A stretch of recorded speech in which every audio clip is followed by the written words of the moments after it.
मैं बंडारू दत्तात्रेय ईश्वर की शपथ लेता हूँ कि मैं श्रद्धापूर्वक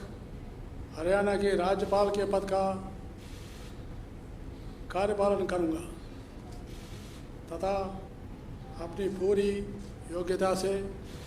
संविधान और विधि का परीक्षण, संरक्षण, प्रतिरक्षण करूँगा और मैं हरियाणा की जनता की सेवा और कल्याण में निरंतर रहूँगा।